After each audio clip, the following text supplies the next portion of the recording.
की पूर्ण 2/3 से ऊपर बहुमत थी, तब उन्होंने रिजाइन करते हुए क्या बोला? I am thankful to the prime minister for standing firm on the principles of equality and reform even in the face of immense opposition. क्यों अंबेडकर ने रिजाइन करा था? क्योंकि वो एक हिंदू कोड बिल लाना चाहते थे जहां पर वो औरतों को समान अधिकार देना चाहते थे। तो अंबेडकर जी का 2005 अंबेडकर जी का इस्तीफा कितने पन्ने का था? आपने दो लाइन पढ़ दी, तो 2 लाइन मैं भी पढ़ देता हूं। बताइए कितने पन्ने का उनका इस्तीफा था? पन्ने नहीं गिन रहा हूं मैं, उसमें स्टेटमेंट आपने सेलेक्टिव सवाल है। अरे सवाल है ना, सवाल है। अंबेडकर सुनिए, अरे सुनिए अंबेडकर जी ने आपको जो सूट करा आपने वो लाइन बोल दी, ठीक है ना, कोई दिक्कत नहीं, उसमें वो लाइन भी है, मैं तो उससे इनकार ही नहीं कर रहा, लेकिन आपने पूरी लाइन नहीं बताई ना। उन्होंने मंत्रिमंडल से जब इस्तीफा दिया था, उन्होंने कहा कि दलितों के ऊपर इतना अत्याचार हो रहा है और मैं जब जाता हूं तो उसकी सुनवाई नहीं होती। उन्होंने कहा पुलिस जो है दलितों के केस दर्ज नहीं करती, मेरे पास दलित आते हैं रोते हैं, उनके केस दर्ज नहीं करती है सरकार। और उन्होंने यह भी कहा कि मुझे कानून मंत्रालय जो दिया गया था मैं संतुष्ट नहीं था, क्योंकि मेरी प्रतिभा के अनुरूप कानून मंत्रालय नहीं था। उन्होंने कहा कि मुझे नेहरू जी, सुनिए, उन्होंने कहा मुझे नेहरू जी ने आश्वासन, एक मिनट, उन्होंने कहा स्टेटमेंट पढ़ेंगे, आप एग्जैक्ट स्टेटमेंट पढ़ेंगे जो आप क्लेम कर रहे हैं उसकी, आप एग्जैक्ट स्टेटमेंट पढ़ेंगे।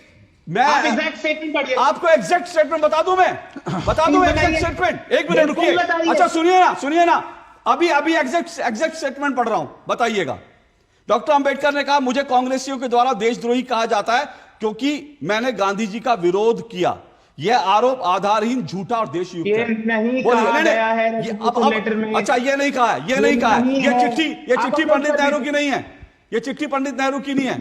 अब ये भी नहीं मानेंगे आप, सुनिए, ओके, अब मैं एक चीज, अब सुनिए, अब ये भी नहीं मानेंगे। मैं आपको एक आरटीआई का जवाब दे देता हूं। 2012 यूपीए की सरकार थी, ठीक है, 2000, सुनिए, अब मैं एक और जवाब दे रहा हूं, आरटीआई का जवाब, यूपीए सरकार की आरटीआई 2012 में आरटीआई लगी और उस आरटीआई के अंदर यह पूछा गया भाई कितने इंस्टॉलेशन, कितनी जो इंस्टीट्यूशन जो है किन किन के नाम पर। उस आरटीआई का जवाब आता है 58 इंस्टीट्यूशन जो है वो। क्यों बदलना पड़ रहा है?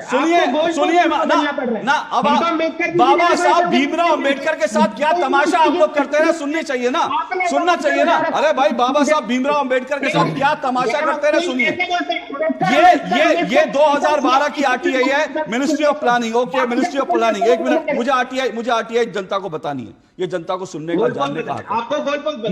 मुझे जनता को जानने का हक है। एक मिनट, बातों का जवाब नहीं, मैं आपकी बात पर आ रहा हूं क्योंकि आपने सेलेक्टिव पढ़ा। मैं आपको आरटीआई बता देता हूं, आप लोग क्या करते थे बाबा साहब भीमराव अंबेडकर के साथ। अंबेडकर जी ने जो आरटीआई लगा उसमें 58 नए इंस्टीट्यूशन शुरू हुए थे, जिन या पुरानों का नामकरण हुआ था। और आरटीआई कहती है उसमें 27 इंस्टीट्यूशन नेहरू गांधी परिवार के नाम थे, सरदार पटेल के नाम 1, बाबा साहब भीमराव अंबेडकर के नाम 1।